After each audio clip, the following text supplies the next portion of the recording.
Habrás observado que una de las costumbres de muchos de los predicadores, ¿verdad?, es que después de terminamos predicando, ¿y qué hacemos normalmente? Bueno, yo me suelo olvidar de la ofrenda, pero normalmente después de la predicación oramos, ¿verdad? Y no oramos, o no deberíamos orar para que quizá los músicos les dé tiempo a venir y prepararse, ¿no? Sino que oramos pidiendo al Padre que bendiga la enseñanza, pidiendo que en el poder del Espíritu Santo me ayude y nos ayude a la Iglesia a aplicar la enseñanza de su palabra, ¿verdad?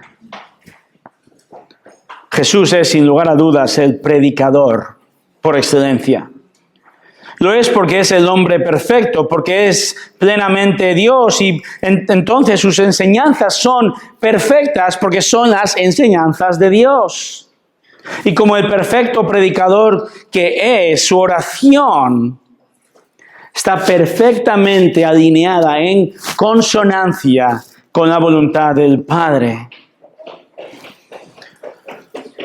El capítulo 17 de Juan nos muestra a un Jesús que está orando al Padre. Después de haber cenado con sus discípulos, Jesús ora al Padre. Jesús ora al Padre después de que Judas ha mostrado sus cartas, ¿verdad? Se ha ido de aquella cena y está a punto de entregarle. Jesús ora al Padre después de que estos 11 hombres que quedan, con los que ha compartido estos últimos 3 años, observa que no pueden concebir, no pueden comprender que Él, su Salvador, su Rey, vaya a morir. Jesús ora al Padre después de vivir una vida perfecta. Ora al Padre a punto, unas horas antes de morir, la muerte perfecta que comprará la salvación del pecador. El Hijo Jesús ora al Padre ante su hora más oscura. Jesús ora en su momento más difícil. Y tenemos que dar gracias que Jesús oró en voz alta, por cierto. Porque esta oración, Juan, que estaba con él, pudo oír esta oración y años después recoge esta increíble oración para mostrarnos la gloria del Señor. En este momento de la noche, unas horas antes de morir, se acabó la enseñanza de Jesús. Ya no hay más sanidades. Ahora es el momento de derramar su alma a Dios Padre justo antes de derramar su vida en la cruz. Ahora llega el momento culminante donde la gloria de Dios va a ser desplegada y va a serlo de manera tremendamente irónica. Porque la gloria de Dios va a verse en medio del día más oscuro de la historia de la humanidad. Por eso, desde este texto vamos a observar en esta mañana 2 razones. Vamos a ver 2 razones, 2 muestras por las cuales observamos que Cristo, el Dios hombre, es merecedor de toda gloria. Él es glorioso aún en la cruz. Esto tiene que ayudarnos ahora en nuestra vida a fijar nuestra vista en Él aún en medio de nuestra hora más oscura y dolorosa. La primera razón la encontramos en los versículos 1 al 4. Cristo merece la gloria por su obediencia total. Su obediencia total. Deberíamos quitarnos los zapatos en este momento, porque nos encontramos ante un lugar santísimo, dice un comentarista. No tenéis que hacerlo literalmente. En este capítulo 17 Jesús ora, ¿verdad? Ora por su glorificación, como vamos a ver. Pero también el capítulo 17 nos va a mostrar a Jesús, el Hijo de Dios, orando por unos débiles discípulos. Ora para que sus discípulos, los 11 que restan, sean protegidos, perseveren en su misión de proclamar el Evangelio al mundo. Y Jesús también va a orar a partir del versículo 20 por todo discípulo, todo creyente hasta hoy, incluidos nosotros, para que permanezcamos firmes, unánimes, hasta que estemos con Él en gloria. Esta oración, hermanos, en el capítulo 17 de Juan es majestuosa. 26 versículos que Dios mediante desgranaremos en las próximas semanas y confío que sean de tremenda edificación para tu vida y para la mía también. Nuestro texto de hoy tiene 5 versículos. Podría haberme quedado en la mitad del primero y hubiera sido suficiente. Porque la profundidad de esta oración es tal, por lo que Jesús dice, por cómo lo dice, por el momento en que lo dice y por quién es quien lo dice. Jesús ora al Padre. Y Jesús, dice el texto, que mira al cielo y dice, Padre. ¿Lo veis en el texto? Padre. En plena noche habría estrellas, digo yo. En plena noche, en el instante previo a que se desencadenen los acontecimientos planeados, decretados por Dios desde la eternidad, que van a conducir a la muerte del Hijo en la cruz, en ese instante sombrío y oscuro, Jesús ora a su Padre. Jesús modeló como hombre una vida de oración, ¿verdad? En dependencia absoluta al Padre, en el poder del Espíritu. Y por cierto, no tenemos que orar mirando al cielo necesariamente para que nuestras oraciones tengan efecto. Esta era una práctica tradicional de los judíos. Si quieres orar mirando al cielo, puedes hacerlo perfectamente. Si quieres orar de rodillas mirando al suelo, hazlo. Si quieres estar de pie, sentado, el punto es este. Ora. Ora. La iglesia de Cristo ha de caracterizarse por ser hombres y mujeres de oración. Y Jesús modela acudir al Padre en la hora más oscura de su vida en la tierra. Y esto ya debería hacernos pensar ahora mismo. Porque la pregunta surge de aquí. ¿A quién acudes en tu hora de dolor? ¿O a qué acudes? ¿En quién o en qué descansas cuando tienes problemas? Es más, quizá debería hacerte la pregunta de esta manera. ¿En quién o en qué te apoyas? ¿En quién o en qué descansas? Acudes cuando no tienes problemas. Porque si en tu día a día no acudes a Dios, difícilmente lo harás cuando tienes problemas. O quizá lo harás, pero como una especie de amuleto de la suerte, un talismán, el último resorte. Voy a acudir a Dios. ¿He oído hablar de Él? Tú eres donde pones tu corazón. Tú eres lo que tus deseos son. Lo que son tus expectativas, porque todo esto surge desde dentro, pero si tu corazón, mi corazón no apunta, no descansa, no acude a Dios, esos deseos y expectativas no van a ser de acuerdo a la voluntad de Dios. Por tanto, permite ser modelado. Deja que Dios esculpa tu pensamiento por medio de su palabra, su voluntad revelada, para entonces sí, sea en momentos de gozo o de dolor, acudas y ores y te relaciones de acuerdo a su voluntad y no a tu voluntad. Jesús, vemos que ha modelado a lo largo de los evangelios lo leemos, modeló una profunda relación con Dios Padre y, cómo no, en su hora más oscura Jesús acude al Padre en oración y dice algo sorprendente, ¿verdad?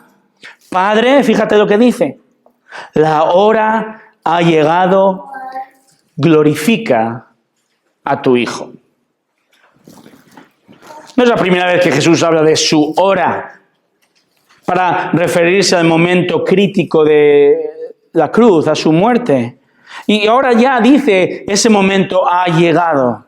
Está a unas pocas horas de ser crucificado. Eso es terrible. Entonces, ¿no os parece sorprendente que hable de ese momento de la cruz como su glorificación? ¿No es confuso?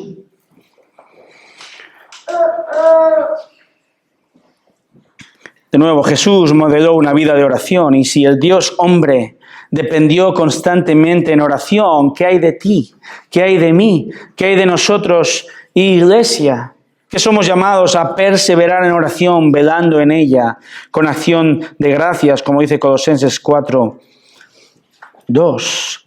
Pero hay un aspecto, hemos de seguir la enseñanza de Jesús y su modelo, pero en esta oración hay un aspecto de esta oración que no podemos copiar. O no deberíamos copiar. ¿Cuál es? Jesús pide ser glorificado. Y esto, te voy a decir, no es algo que podamos pedir o debamos pedir nosotros. Dios, glorifícame, ¿verdad? Que yo sea el centro de todo. Ni siquiera, ya vivimos así tan a menudo. Sería demasiado descarado aún pedirle esto a Dios. E incorrecto. Porque ¿qué significa glorificar? Cuando tú oyes la palabra glorificar, ¿qué viene a tu mente? Honrar, ¿verdad? Alabar a alguien. Es vestir de brillo, es vestir de esplendor. Las estrellas de cine, estrellas, son glorificadas. Vemos su brillo o pensamos que tienen brillo, ¿verdad? Ahora, Jesús pide ser honrado, pide que su brillo y esplendor sean expuestos. ¿Cómo entonces podemos entender que Jesús hable de la cruz como su glorificación? Si la cruz es ese instrumento de vergüenza, desprecio, crueldad, muerte, la cruz era un tremendo invento, denigrante, inhumano, reservado para el peor de los criminales. La gente pasaba por delante del crucificado, leía sus crímenes, se burlaba de él, quizá le abofeteaban. Como veíamos la semana pasada, estaba a la altura, no estaba a 5 metros de altura, digno. No, despreciado a tu altura para que puedas insultarle, escupirle, abofetearle. ¿Cuánta gloria hay en la cruz? Ninguna. Pero esto es lo increíble de nuestro Señor, porque Él vino a usar un instrumento de vergüenza y usarlo para su gloria. Solo Cristo, el Salvador, puede hacer esto. Entonces, la pregunta es, ¿de qué manera Jesús mostró su gloria en la cruz? ¿Cómo? Bueno, hay diferentes aspectos que podemos pensar. Fíjate, en la cruz, primero, Jesús obedeció. Jesús en la cruz estaba obedeciendo el plan eterno de Dios Padre y lo obedeció hasta el fin. ¿No es ese un motivo para darle gloria? Amén. En la cruz también Jesús soportó la ira santa del Padre. Hemos cantado de esto. Él soportó la ira justa y santa de Dios Padre. Esa ira debía recaer sobre ti. Piensa en esto. Debido a tu pecado, a mi pecado, Dios es justo condenándonos eternamente en el infierno, y ese dolor, esa justicia, recayó esa ira sobre Él. Lo que se llama propiciación, ese palabra de los teólogos. También en la cruz el velo, recordamos, la cortina del templo se rasgó, se abrió, implicando así que gracias a Cristo la separación entre Dios y los hombres ya no existe. Ahora, creyente, puedes tener acceso directo a Dios Padre. En la cruz también Jesús consumó muchas profecías, pero ¿recuerdas la primera? Génesis 3:15. En la cruz Jesucristo pisa la cabeza de la serpiente Satanás, venciendo al pecado y la muerte. Luego de resucitar también, ¿verdad? Entonces, cuando Jesús dice, Padre, glorifica a tu Hijo, Jesús está diciendo, Padre, muestra, completa el plan de salvación en mí y llévame a la cruz. Dice un comentarista, la cruz, vista como la culminación de toda la obra de salvación a su pueblo, allí el Hijo manifiesta su perfecta obediencia, su amor infinito por los pecadores y su poder sobre el príncipe de este mundo. Esta obediencia, amor y poder irradian gloria sobre sí mismo. ¿Lo vemos? Pero además, Jesús continúa hablando. Fíjate lo que dice la segunda parte del versículo 1.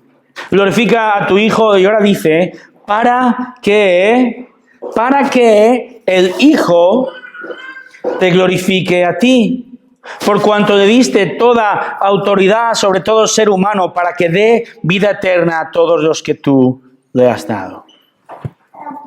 ¿Para qué? ¿Qué significa para qué? Significa propósito, ¿verdad? Para Jesús, el propósito de la cruz es, en última instancia, darle la gloria al Padre. ¿Cómo recibe ahora el Padre la gloria en la cruz? Piensa en esto. En la cruz, Dios Padre muestra su carácter, muestra sus atributos. Por ejemplo, en la cruz, Dios Padre muestra su sabiduría. Su increíble sabiduría. 1 Corintios 1:23. Nosotros, dice Pablo, predicamos a Cristo crucificado. Dice el 24, Cristo es poder de Dios y sabiduría de Dios. Para el mundo la cruz es una necedad, es una locura. Para Dios es sabiduría. Él ha desplegado su sabiduría salvando por medio de la cruz. En la cruz, Dios Padre también muestra no solo su sabiduría, sino su poder. Romanos 1:15. El Evangelio es poder de Dios para salvación de todo aquel que cree. En la cruz, Dios Padre muestra su soberanía.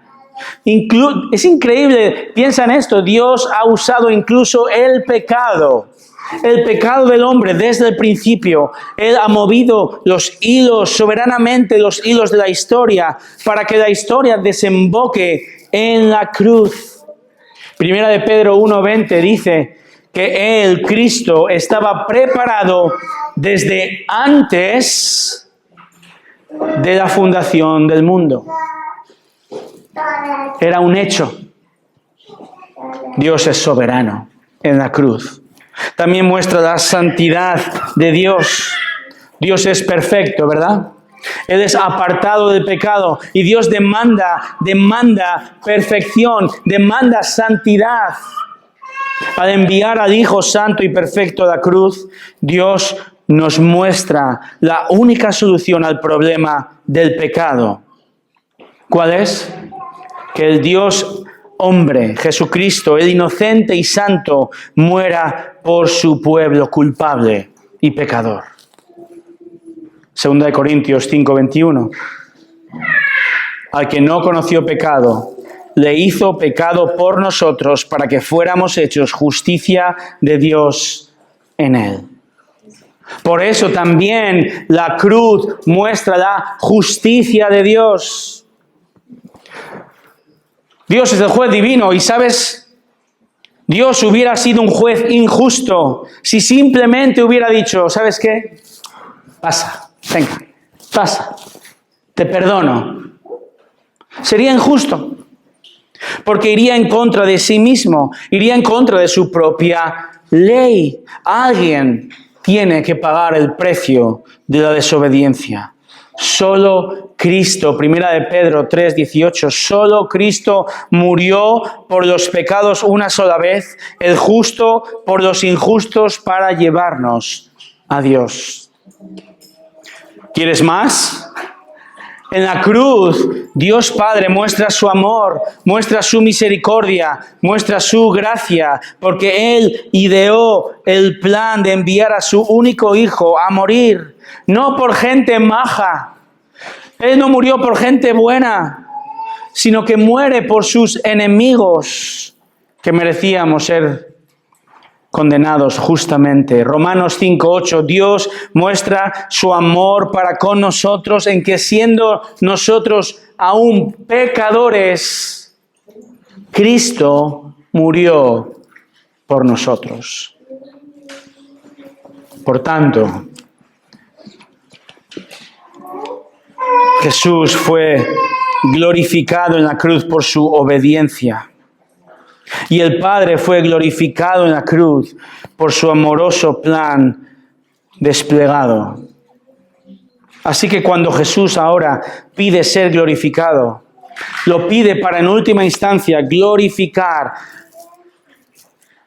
hacer brillar, exponer, mostrar, honrar a Dios Padre y su carácter y sus atributos. La paciencia de Dios se muestra en la cruz. La misericordia, el amor, todo desplegado en aquella terrible y preciosa cruz. Jesús está poniendo el foco en Dios Padre, ¿lo vemos? Y si Él hizo esto en su hora más oscura, siendo Dios, ¿qué hay de ti y de mí? ¿Qué hay de ti y de mí que estamos constantemente mirándonos al ombligo? ¿Qué hay de ti y de mí que ponemos constantemente nuestros intereses por encima de los demás? Y definitivamente por encima de lo que Dios quiere. ¿Qué hay de ti y de mí que tendemos a quejarnos? ¿No? Qué pocas veces pasamos una prueba convencidos de querer dar gloria a Dios, ¿verdad? ¿Qué ocurre cuando estamos en medio del dolor? No sé tú, pero yo quiero salir de eso cuanto antes. Queremos que las aguas vuelvan a su cauce y queremos vivir una vida sosegada y tranquila. Y quizá valoramos la experiencia adquirida, pero piensa, ¿cuánto gozo realmente tenemos en medio de la prueba? Porque estamos siendo moldeados a la imagen de Cristo y por lo tanto estamos dando gloria. Jesús pasó la prueba más dura con sumo gozo, Santiago 1:2, y así entonces glorificó a Dios Padre y el Padre fue glorificado aún en la hora más oscura. Cristo muestra dependencia total. Y muestra una humildad total queriendo glorificar al Padre. Pero espera, porque esto no es todo. Porque ahora Jesús va a expresar que quiere glorificar al Padre de esta manera. Lee conmigo el versículo 2. Dice, glorifica a tu Hijo para que el Hijo te glorifique a ti, por cuanto, versículo 2, le diste autoridad sobre todo ser humano para que dé vida eterna a todos los que tú le has dado. Es decir, la base, el fundamento de la glorificación de Dios Hijo y por tanto de la glorificación de Dios Padre descansa en el hecho de que Dios Padre ha dado toda autoridad al Hijo sobre todo ser humano. Quizá tu versión dice sobre toda carne, ¿verdad? Dicho de manera simple, Jesús es el jefe. Él es el jefe supremo. Él es el capitán general de cielo y tierra. Jesús manda. Él manda sobre todo, Él manda sobre todos, pero específicamente, fíjate, ¿de qué manera Jesús va a utilizar su autoridad?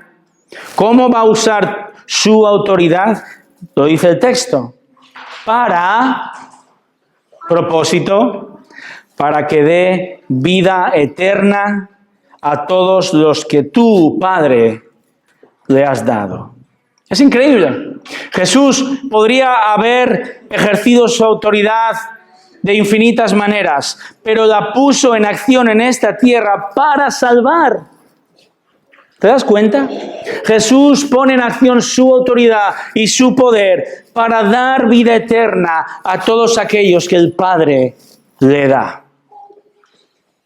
Esto es, Dios Padre escogió de entre toda la raza humana condenada. Todos condenados, no hay justo ni aun uno. Todos nacemos mereciendo condenación eterna. Todos somos hijos de ira. Pero como hemos visto en la misericordia de Dios, sin merecerlo, Dios decide salvar de las llamas del infierno eterno a aquellos a quienes Él soberanamente quiere. Dice el texto, salvar o dar vida eterna a todos los que tú le has dado. Todos de un grupo específico a los que tú le has dado.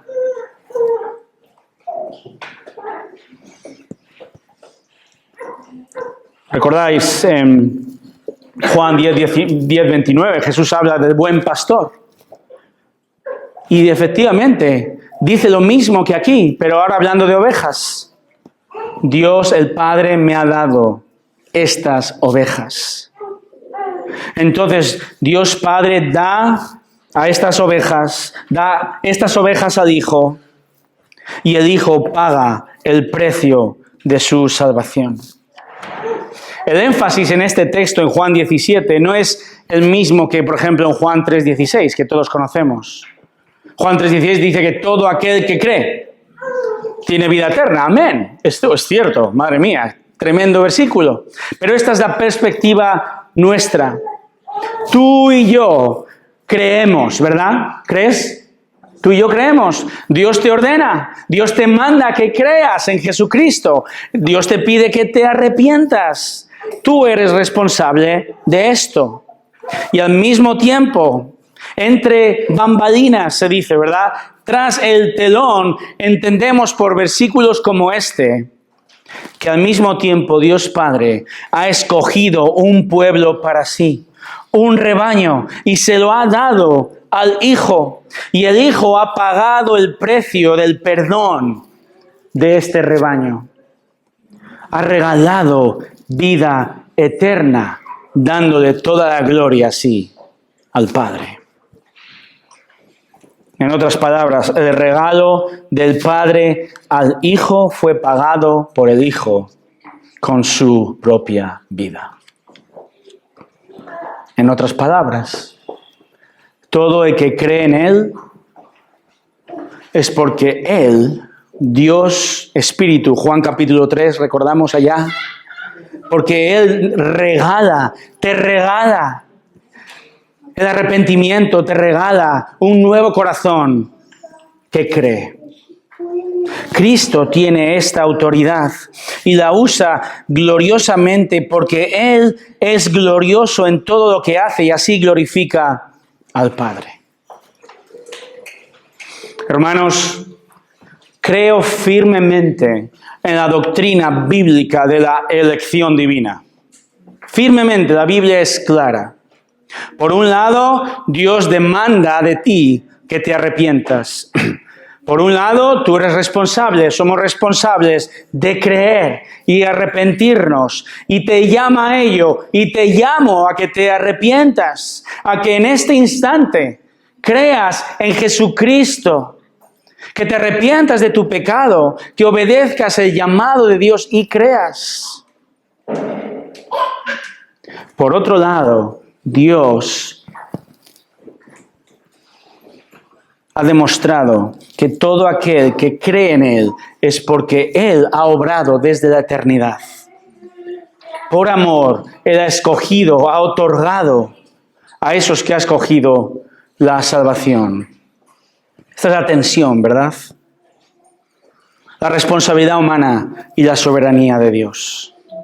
Por cierto, la doctrina de la elección fomenta las misiones, fomenta nuestra evangelización, porque saber que Dios tiene un rebaño, saber que Dios tiene un remanente, saber que hay un grupo de personas que el Padre ha dado al Hijo, nos tiene que traer sosiego y paz.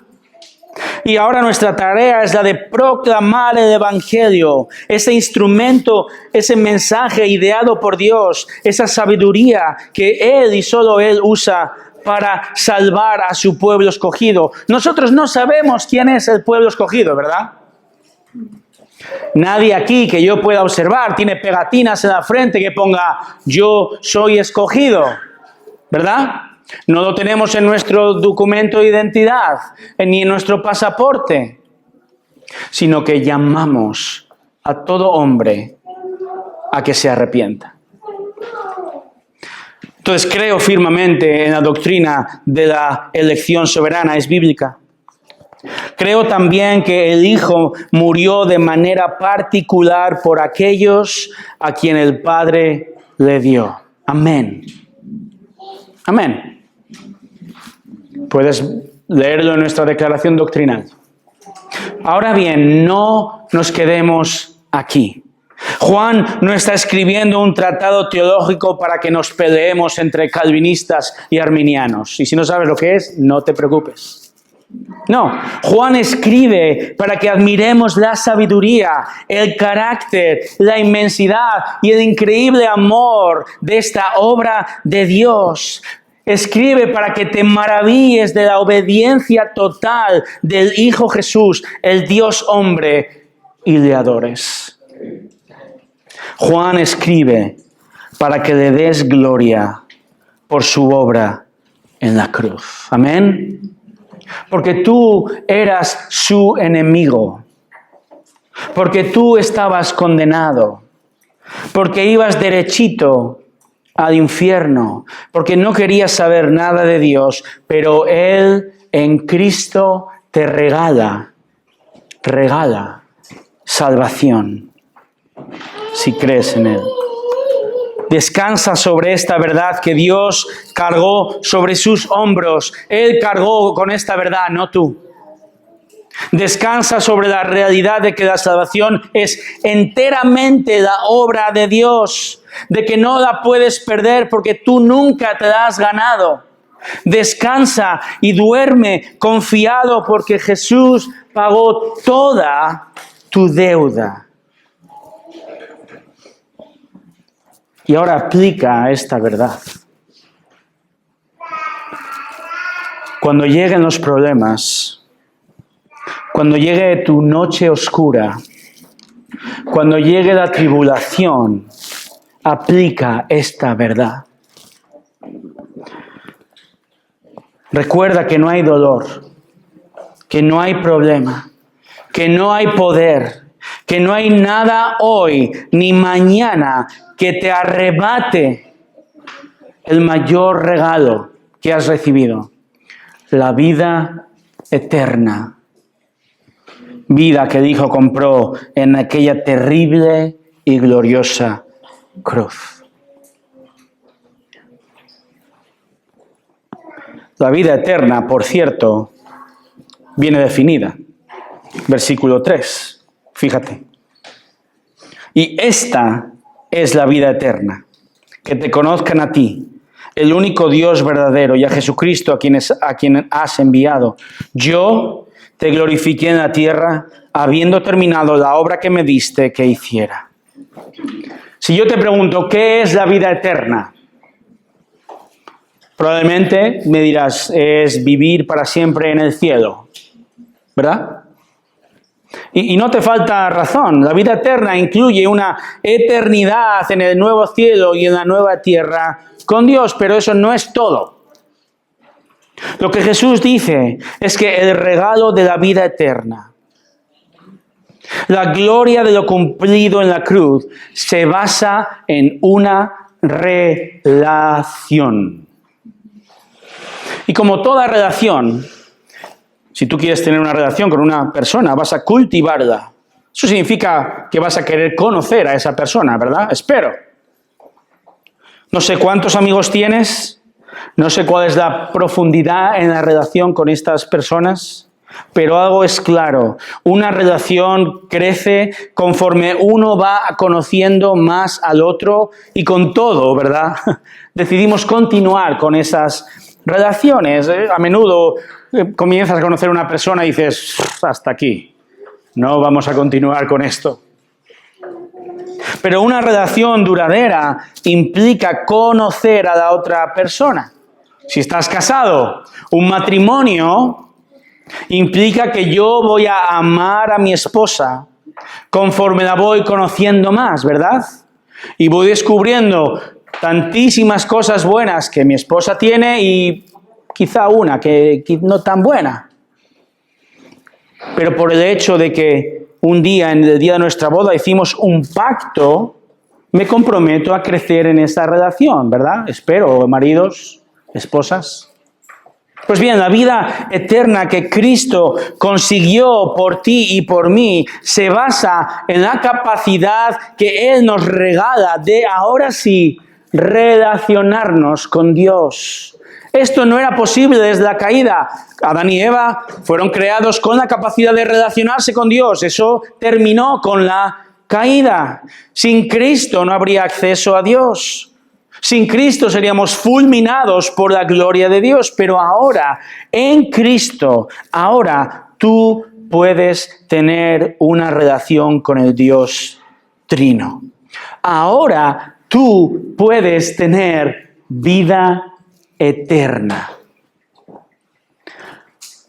Por lo tanto, el lugar es secundario. El cielo va a ser un lugar increíble, ¿verdad? Glorioso, ¿amén? Fíjate lo que dice John Piper. La pregunta crítica es esta. Si pudieras tener el cielo sin enfermedad y con todos los amigos que alguna vez tuviste en la tierra y toda la comida que te encantaba, y todas las diversiones que disfrutaste, y toda la belleza natural que alguna vez viste, y todos los placeres físicos que alguna vez probaste, y sin conflicto alguno, sin cualquier tipo de desastre natural, ¿podrías estar satisfecho en el cielo si Cristo no estuviera allí? Si Jesús viviese en el peor barrio, si Jesús viviese en la peor casa del peor barrio de nuestra ciudad, que no sé cuál es, ¿querrías vivir con Él? ¿Querrías relacionarte con Él? La respuesta debería, como creyentes, debería ser un rotundo sí. Porque Jesús es glorioso, independientemente de dónde estemos. Porque Jesús es glorioso, independientemente de los problemas que enfrentemos. Hermanos, la vida eterna comenzó el día en que fuiste salvo y va a continuar por el resto de la eternidad. Pero tu llamado, tu responsabilidad hoy, ahora, es que comiences o continúes a creciendo en tu relación con Dios. Quien no tiene una relación personal con Dios, quien se caracteriza por vivir de espaldas a Dios constantemente. Tú puedes intentar convencerme de que eres creyente. Mira, estoy aquí en la iglesia. Pero si tus acciones, si tus afectos, si tu corazón, si tu falta de fruto, si tu falta de obediencia, de crecimiento, de deseo, de relacionarte, de conocer a Dios, es nulo, puedes decir misa que no llevas una vida que acompaña tu profesión de fe. Hermanos, la vida eterna se trata de conocer a Dios, no de oír hablar de Dios, no de que tu papá y tu mamá hayan conocido a Dios cuando tú creciste, o tus hijos o tu cónyuge. La relación con Dios no es como los amigos del Facebook o de Instagram, me da igual, donde uno puede tener 1000 amigos y no ha hablado con 990 de ellos en su vida, ¿verdad? Ahora, piensa en esto. Todo el mundo tiene vida eterna. Todo el mundo, aquí dentro y allí fuera, tiene vida eterna. El no creyente también tiene vida eterna. El no creyente también resucitará. Juan capítulo 5, 29. Todos los que están en los sepulcros oirán su voz y saldrán en el día final. Y saldrán, dice Jesús, los que hicieron lo bueno a resurrección de vida y los que practicaron lo malo a resurrección de juicio. También ellos tendrán un cuerpo preparado para la eternidad en el infierno. Todos los aquí presentes viviremos para siempre. Pero cuidado, quizá no todos aquí presentes viviremos teniendo una relación personal, creciente, conociendo. El texto dice conocer, es un presente continuo. Conociendo al glorioso Dios desde hoy. Cuidado. ¿Vas a vivir eternamente con Cristo o sin Él? ¿Conoces a Dios hoy? Si no deseas conocerle, te pido encarecidamente, examina tu corazón, arrepiéntete hoy y conoce al Padre Dios glorioso, al Hijo glorioso y al glorioso Espíritu Santo, y ten vida eterna. Jesús, en el versículo 4, continúa acentuando ahora su obediencia. Fíjate lo que dice: yo te glorifiqué en la tierra, habiendo terminado la obra que me diste que hiciera. Observa cómo Jesús habla ahora en tiempo verbal pasado. La cruz aún ni siquiera ha ocurrido, pero Él ni siquiera aún ha clamado, consumado es, pero es un hecho para Él. En los planes de Dios esto es un caso cerrado, va a ocurrir. Jesús obedecerá a la perfección, obediencia a la perfección. Él obedeció activamente, Él obedeció durante toda su vida y obedeció en aquella cruz, pagando el precio de nuestra desobediencia. Jesús obedeció perfectamente como hombre. La semana pasada estábamos recordando Filipenses capítulo 2. Jesús, el Hijo, se despojó a sí mismo tomando forma de siervo. Él vivió plenamente como hombre. Jesús no echó mano de su divinidad cuando le convenía. Esta tentación es demasiado grande. Me voy a poner la capa de Superman y voy a vencerla. No. Hermanos, Jesús es digno de toda gloria y Jesús glorificó al Padre por su vida obediente como hombre, por haber vivido la vida perfecta que nosotros no podemos jamás vivir y muriendo la muerte que merecíamos. Jesús glorificó al Padre proclamándole al mundo, abriendo las puertas del salón del trono celestial de par en par, diciéndonos: este es mi Padre. Entra. Conócele. Jesús obedeció totalmente al Padre. Desde el principio, como padres, hemos querido seguir una norma que se suele decir. Traducido de inglés sería lo siguiente: nosotros pedimos a nuestros hijos que obedezcan nuestros mandatos completamente, que los obedezcan rápidamente y que los obedezcan con gozo en el corazón. Otra cosa es si se consigue todo esto, ¿verdad? Pero es donde aspiramos. Pues bien, Jesús hizo esto perfectamente desde el primer día hasta el último de su vida. Increíble. En Mateo 4 ocurre una escena que ni los mejores guionistas de Hollywood pudieran haber ideado. ¿Recuerdas Mateo 4? Jesús pasa 40 días ayunando. Está débil físicamente y Satanás aprovecha la coyuntura y le tienta. Y Mateo 4:8 dice que el diablo le llevó a un monte muy alto y le mostró todos los reinos del mundo y la gloria de ellos. Y le dijo, todo esto te daré si postrándote me adoras. Satanás es increíblemente astuto. Lo ha sido desde el principio. Satanás siempre ha buscado y busca dar un beneficio sin tener que pasar por la voluntad de Dios. Eso es lo que hizo con Adán y Eva. Conoced el bien y el mal. Les dijo, tomad de esta fruta. ¿Verdad?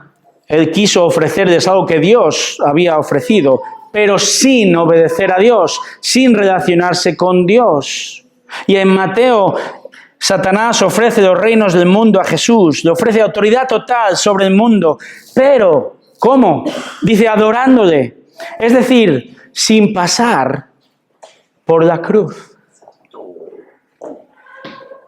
Pero ahí es donde Jesús venció, donde Adán y Eva y tú y yo caemos estrepitosamente.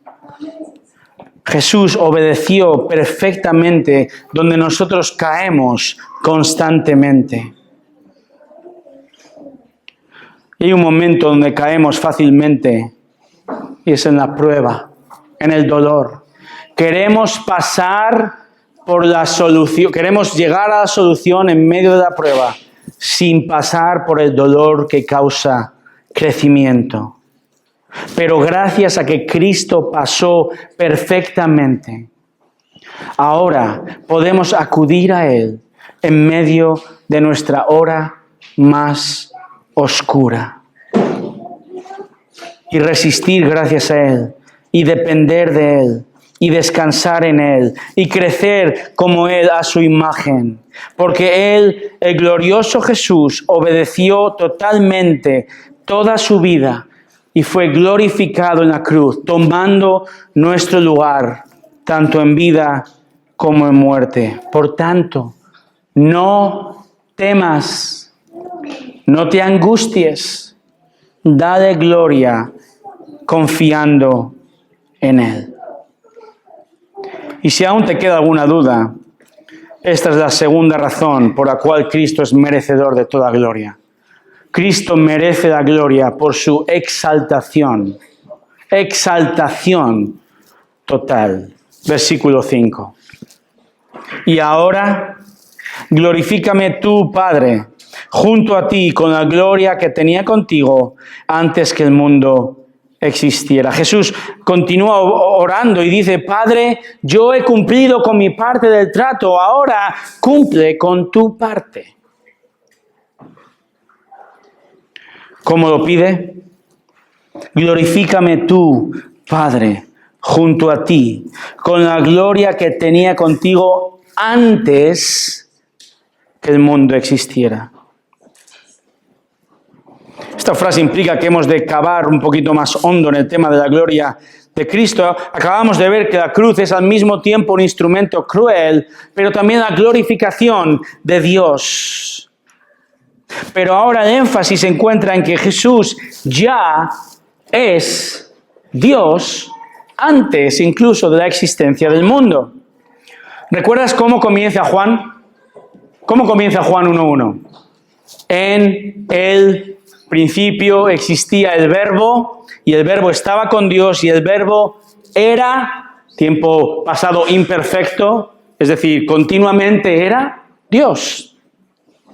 El Hijo se hizo forma de hombre, de siervo, pero ahora está pidiendo al Padre que una vez que la obra sea completada, vuelva a este mismo estado glorioso, vuelva a la exaltación total. Jesús pide que tras la muerte resucite y ascienda en poder y gloria a sentarse a la diestra de Dios Padre y recibir entonces sí, por medio de la cruz, sí, no como Satanás quiso, y recibir todo reino, todo poder, recibir la exaltación suprema. Jesús, quien es Dios, Él es Dios eterno, Él es el creador, todo ha sido creado por medio de Él y para Él. Jesús dice ahora, Padre, dame de nuevo esta gloria del Antiguo Testamento, Shekinah, el brillo, la luz gloriosa, infinita, inimitable, poderosa, dame esta gloria majestuosa que he tenido en la eternidad. Padre, exáltame de nuevo. Una gloria que Isaías vio, una gloria que el propio Juan ve en Apocalipsis. ¿Y qué ocurre? Caen en coma como muertos por el poder, la gloria de Cristo. Por tanto, ahora piensa en esto. El Jesús exaltado ahora en el cielo, siendo Dios y siendo celoso de su gloria, quien no te necesita para nada, Jesús no ha dejado de ser humilde. Jesús hoy, ahora, en este instante, utiliza su poder, su autoridad y su gloria para ayudarte a vivir para Él. Jesús en su autoridad envía a la iglesia la misión. Mateo 22, 28. Toda autoridad me es dada en el cielo y en la tierra. Id, haced discípulos. Yo estoy con vosotros, ¿cuánto? Todos los días, hasta el fin. El exaltado Jesús hoy sigue siendo cabeza y pastor de su iglesia. Jesús ahora mismo media entre tú y el Padre, 1 Timoteo 2:5. Jesús intercede por ti, Romanos 8:34, Hebreos 7:25. Su perfecto, su suficiente sacrificio sigue proclamando nuestra justificación ante el Padre. Nuestro glorioso Jesús sigue pastoreándote a ti, su oveja, aún en tu momento de mayor debilidad, en tu hora más oscura. Jesús comprende todas tus tentaciones. Él pasó todas ellas y más sin pecar. Él es poderoso para socorrerte en la tentación. Hebreos 2:18. Jesús abrió el camino al Padre para que ahora puedas acudir entonces en oración, como Él hizo, y hacerlo con confianza. No se trata solo de lo que Jesús hizo en la cruz, que es increíble. Se trata de quién Jesús es. El glorioso Dios humillado y exaltado, que sigue ahora compadeciéndose de ti en tu extrema debilidad, que ha preparado un lugar para ti junto a Él, que nunca jamás te fallará. Él nunca te va a fallar, ¿sabías? Hermano, hermana, Jesús jamás te fallará. Si Él no te falló en este momento, si Él nos echó atrás en su hora más oscura, si venció toda tentación y fue a la cruz por amor a ti, indudablemente Él no te va a fallar ahora. ¿Confías en Él? Confía solo en Él. Esta semana, el jueves, oía unas noticias terribles. Uno de mis pastores favoritos, un predicador al que he seguido durante años, con el que he podido compartir mesa, he admirado, he leído, ha caído en pecado. Pecado contra Dios, contra su esposa, de adulterio. Un hombre que dices, una columna en la iglesia de hoy en día. y ha caído en pecado, ha sido descalificado para el ministerio. ¿Cuánta esperanza puedes poner en los hombres? ¿A quién puedes acudir realmente? ¿En quién puedes verdaderamente confiar? ¿Sobre quién puedes descansar en el presente y para el futuro? ¿A quién puedes conocer que jamás te falle? Si separaras todos los versículos de la Biblia y encontraras el centro, te encontrarías con el Salmo 118:8. Mejor es refugiarse en el Señor que confiar en el hombre. Mejor es refugiarse en el Señor que confiar en príncipes, que confiar en las personas, que confiar en tus pastores incluso, que confiar en posesiones. Confía en Cristo. La única respuesta se encuentra en confiar en Él. ¿Y sabes cómo vas a crecer en tu confianza en Él? ¿Lo sabes? Conociéndole más y más desde su palabra. De manera íntima, creciente desde su palabra. Para que puedas crecer día a día y llegues a acudir a Dios y decirle con la misma confianza que el Hijo tiene en este instante y digas, Padre, confío en ti. La única respuesta, hermanos, tanto en nuestro mejor momento en vida como en la mayor hora de oscuridad, está en hacer aquello para lo cual hemos sido creados. ¿Sabes cuál es? Dar la gloria a Dios, confiando en Él. Termino con una cita del teólogo y pastor Andrew Murray. Dice lo siguiente: esta confianza es la llave que abre la puerta del tesoro de Dios. No es exagerado decir que todo verdadero crecimiento en la vida espiritual, toda victoria sobre tentación y toda confianza y paz en la dificultad y peligro, y todo descanso de nuestra alma en tiempos de dolor, y toda comunión habitual con Dios depende de confiar en el glorioso Señor, en su palabra y en su oído amoroso y atento cuando nos acercamos a Él en oración. Nuestro glorioso Jesús compró nuestra salvación y ha comprado para nosotros el poder acudir a Él en todo momento, incluida nuestra hora más oscura. ¿Confiamos en Él? Oremos, hermanos. Tú eres el glorioso Jesús. Irónicamente, la cruz mostró tu gloria, oh Señor. Porque tú te sometiste obedientemente hasta el final. Tu gloria, oh Señor, mostró. La cruz, Señor, mostró tu gloria por lo que tú llegaste a hacer allá, soportando toda nuestra culpa, toda la ira del Padre.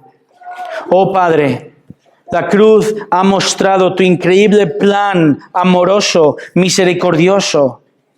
La cruz ha mostrado tu sabiduría, tu amor, tu justicia. Y ahora, Señor, sabemos que no hay momento oscuro posible que nos separe de ti.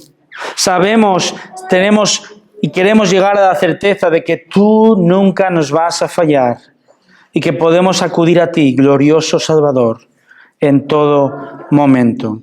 Oh Señor, que la teología se convierta al entenderla en una realidad absolutamente práctica de nuestro día a día. Que tu Espíritu Santo nos ayude a aplicarlo en nuestras vidas. En el nombre de Jesús. Amén.